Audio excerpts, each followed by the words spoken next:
मेरे प्यारे दोस्तों, आप सभी का स्वागत है हमारे इस YouTube channel Tech Masters Academy में। आज का टॉपिक बहुत ही इंपॉर्टेंट है। जो भी स्टूडेंट्स कॉम्पिटिटिव एग्जाम्स की पढ़ाई कर रहे हैं या फिर जो भी स्टूडेंट्स कैंपस रिक्रूटमेंट की स्टडी कर रहे हैं, पढ़ाई कर रहे हैं, इनके लिए ये topic that is blood relation बहुत ही इंपॉर्टेंट है। अब इस पर्टिकुलर वीडियो में मैं सिर्फ इसका बेसिक डिस्कस करने वाला हूँ कि अलग अलग ब्लड रिलेशंस क्या होते हैं। तो चलिए शुरू करते हैं। सबसे पहले आप इसमें एक कंडीशन विजुअलाइज करिए।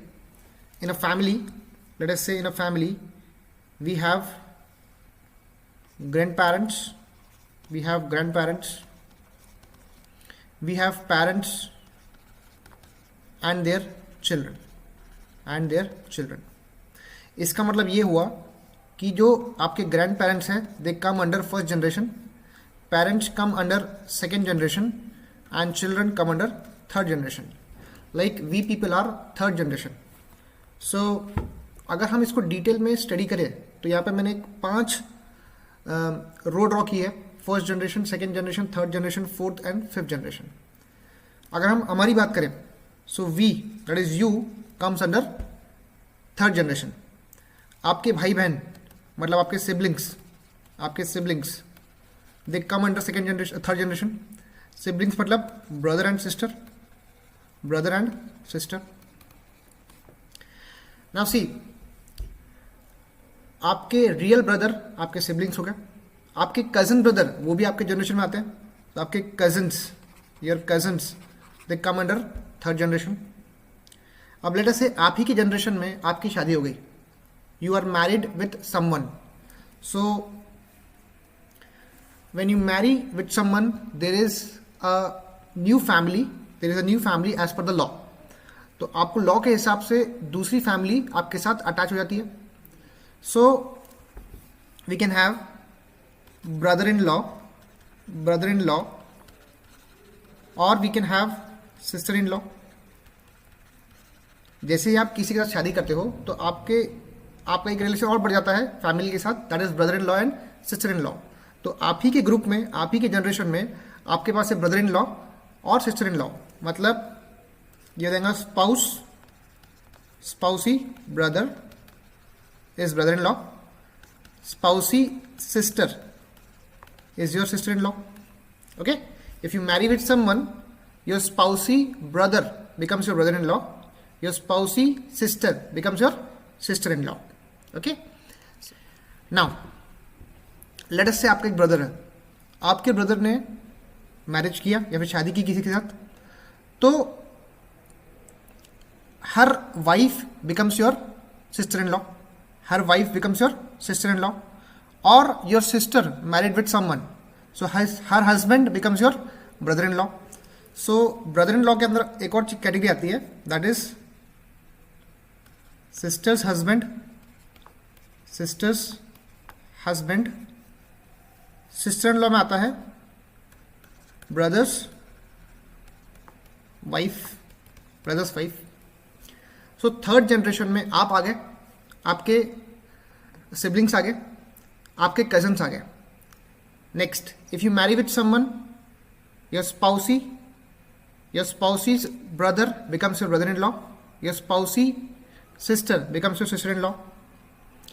नेक्स्ट, आपके भाई ने या फिर आपकी बहन ने शादी की, तो आपके भाई की wife becomes your sister in law, आपके बहन का husband becomes your brother in law. So this is all about third generation. See, ये टॉपिक दिखने में इजी है, बट जब इसकी वर्डिंग्स हम पढ़ते हैं ना तो विल गेट कंफ्यूज। तो इसलिए आपको ये एक बेसिक कंसेप्ट पढ़ना बहुत जरूरी है। तो ये आपको क्लियर होगा कि थर्ड जनरेशन में कितने रिलेशंस हैं। Now we come to second generation मतलब हमारे पेरेंट्स से, और पेरेंट्स, अब पेरेंट्स के ब्रदर, पेरेंट्स के sister becomes your uncle. So parents brother, next is say aunt आ गया, parents sister।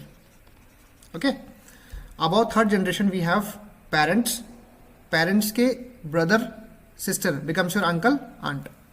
next, when you marry with someone, your spousey When you marry with someone, we'll call it as spousey. So your spouse's father becomes father-in-law. Your spouse's mother becomes your mother-in-law. So they are above you. We can call them father-in-law. That is spouse's father. Next we have mother-in-law. That is spouse's mother. So this is all about second generation, in which we have parents, their brother and sister, that is uncle and aunt.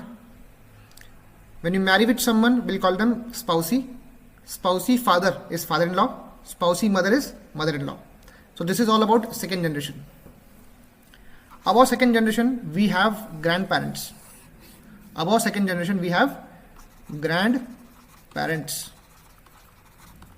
आपके दादा दादी. Late us से आपके दादा के भाई becomes your grand uncle. आपके दादा की बहन becomes your grand aunt. अब यहां पे एक डाउट आता है, अगर आपके पापा के पापा मीन्स योर फादर्स फादर, पापा के पापा father is your paternal grandfather. मतलब पापा के पापा आपके बन गए grandfather, that too from paternal side, मतलब पापा के साइड के. अगर मैं बोलूं मदर्स फादर मतलब मम्मी के पापा, मतलब आपके नाना, तो ये बन जाएंगे maternal grandfather. This becomes maternal grandfather. So this is what you have to understand कि पैटर्नल किसको बोलते हैं, मैटरनल किसको बोलते हैं. Next, so this is all about first generation, जिसमें आपके ग्रैंड पेरेंट्स आ गए, आपके ग्रैंड अंकल ग्रैंड आंट आ गए. अब इसके बाद हम आते हैं फोर्थ जनरेशन में. नाउ फोर्थ जनरेशन मतलब बिलो थर्ड जनरेशन, मतलब आपके नीचे की generation. So below you is your children. All right. He may be son, she may be daughter. Okay. So fourth generation is your children. In children we may have son, we may have daughter. Next, we may have nephew, we may have niece. ठीक है. अब nephew किसको बोलते हैं? देखिए, Neiphiu, late us से आपके भाई मतलब ब्रदर या आपकी बहन या फिर आपके ब्रदर इन लॉ या फिर आपकी सिस्टर इन लॉ, इसका जो बेटा है, his son is your nephew. Nephew का मतलब क्या होता है? आपके भाई या आपके बहन या फिर आपके ब्रदर इन लॉ और सिस्टर इन लॉ, उनका बेटा आपका बनता है नेफ्यू. नेक्स्ट इज नीस. नीस क्या होता है? Brother, sister, brother in law, sister in law, इनकी बेटी या फिर डॉटर आपकी बनती है नीस. सो फोर्थ जनरेशन में क्या आ गया? आपके चिल्ड्रंस, आपके नेफ्यू, आपकी नीस. लेट अस से आपके चिल्ड्रन से शादी की. सो there is another family, so we have son-in-law or daughter-in-law. son-in-law मतलब आपकी बेटी का husband is son-in-law. so daughter's husband is son-in-law. daughter-in-law मतलब your son got married, so his wife is daughter-in-law. so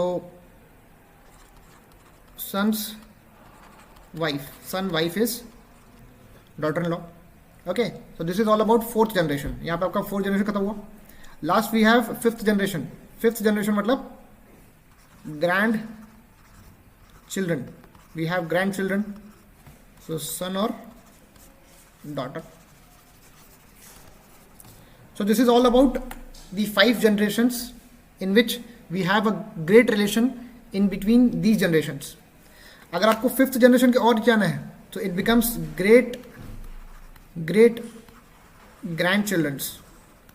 मतलब अगर आप 6th जनरेशन की बात करते हो then you have great grand children's.